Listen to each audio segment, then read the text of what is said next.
Jama'a barkanku, ɗimbin gaisuwa mai talin albarka. Fitacciyar 'yar siyasa a jihar Kano Naja'atu Bala Muhammad ta yi tsokaci kan juyin mulki a Nijar, inda ta bayyana cewa babu ruwanta da juyin mulkin da sojojin Nijar suka yi wa Muhammad Bazoum. Ta bayyana cewa sauran kasashen yammacin Afirka da suke shirin yakan Nijar munafurci ne kawai, domin a ce wata dukkaninsu ba su bin dimokuraɗiyya, inda ta lissafo kasashen Togo, Kamaru, Najeriya da cewa ba su bin dimokuraɗiyya. 'Yar siyasan ta yi batutuwa da dama kamar yadda za ku ji.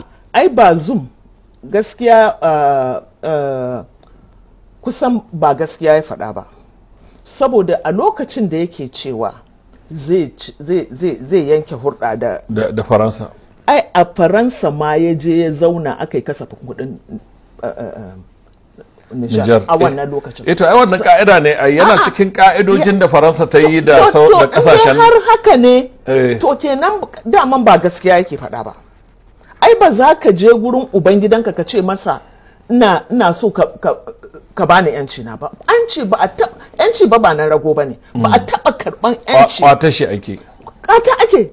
Hakkinka ba wanda zai baka hakkinka salin alin sai ka kwata. To ni magana. To yanzu me ra'ayinki game da juyin mulkin ne? Yayi daidai ko kina ganin dai? Ni babu ruwana da juyin mulkin Nijar. Na'am. Saboda shin gwamnati dan me isa ake kafa ta? Ana kafa ta ne dan jama'a, dan ci gaban al'umma. Ka gane? To idan ci gaban al'umma kowaye zai kawo musu ci gaba, ya je ya kawo musu ci gaba ne a ra'ayina. In ma soja ne, in fara hula. Kowane ne in zai fitar musu da hakkin su, ya je ya fitar musu da hakkin su, saboda ƙarya ake maganar demokradiyya. Ita kanta ECOWAS shi kansa Tinubu ƙarya suke akan maganar demokradiyya, dan because yanzu ƙasashen da aka ce ma za a yi haɗakar da su a je a yaƙi Nijar ba demokradiyya suke ba. Misali in ka ɗauki Togo.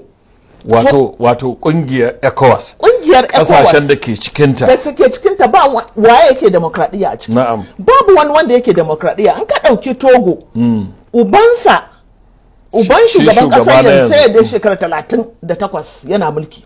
Shi yanzu ɗan wannan shi kuma shekararsa 17 yana mulki.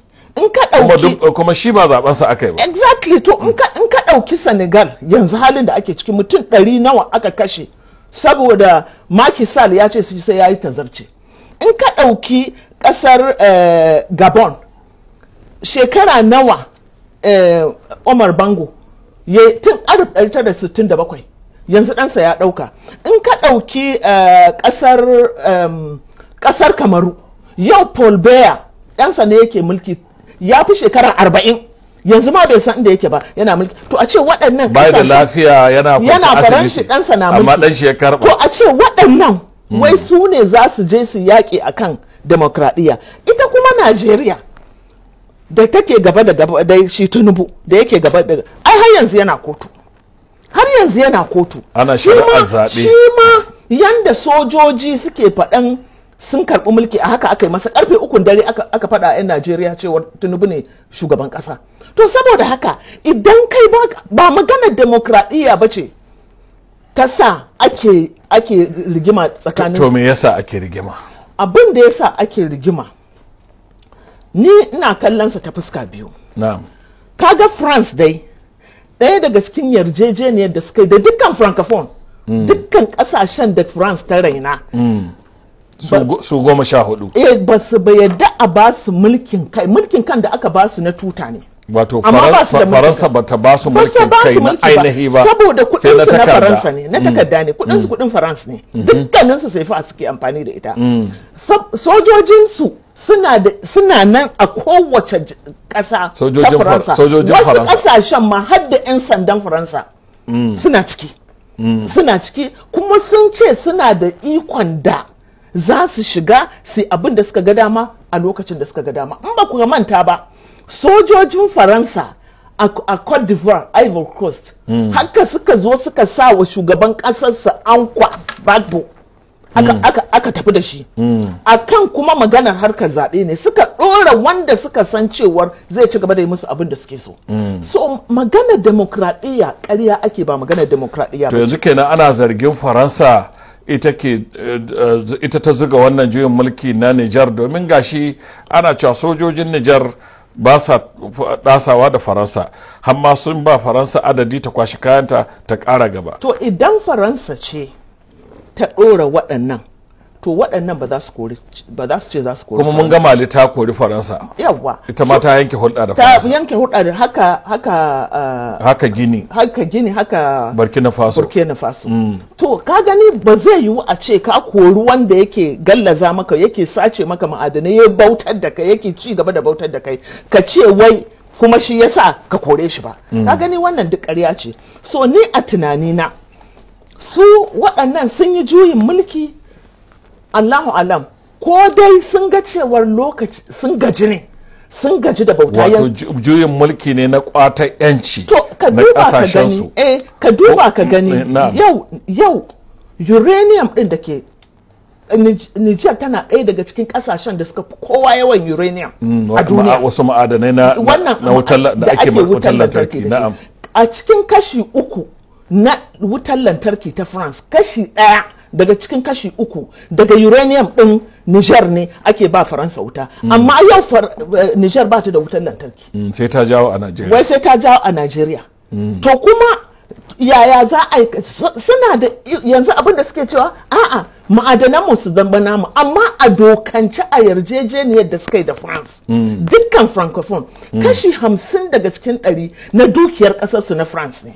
Kuma ma wanda ike ba na dukiya ba hajiya, na albarkatun kasa. Ai shine nake nufi, na albarkatun kasa. Shine dukiyar nake a tunani, arzikin kasar tasu. A yarjejeniyar da suka yi kafin su ba su wai yancin kai na takarda shine kashi 50 daga cikin ma'adanan ku namu ne. Sauran kashi 50 din ma mu za mu siya, in mun siya kudin na kasar mu, kuma ku zo mu ba ku bashi da ruwa daga cikin kudin ku.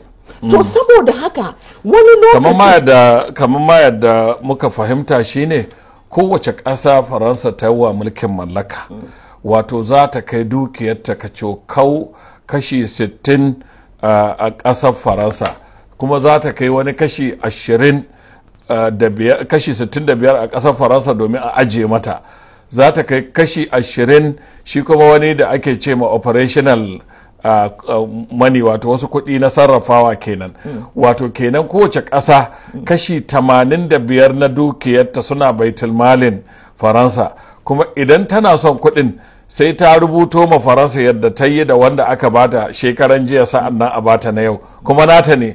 Sa'an nan Faransa tana iya kasuwanci da kuɗaɗen, kuma idan suna son rance cikin kuɗin nasu kuɗinsu da suka kai ajiya, Faransa za ta ranta musu, kuma ta ɗora musu ruwa a kan kuɗin da ta ranta musu, kuma dukiyar tasu ce.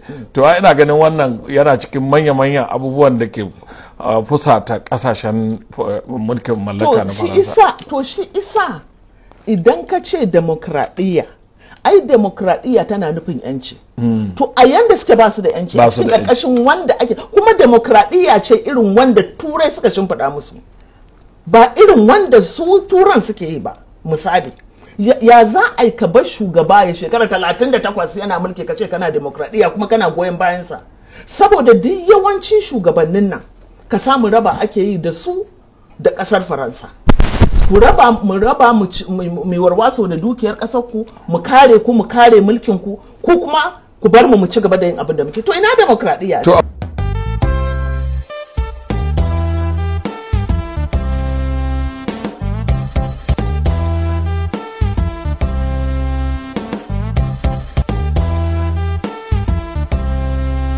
Jama'a barkanku, dimbin gaisuwa mai talin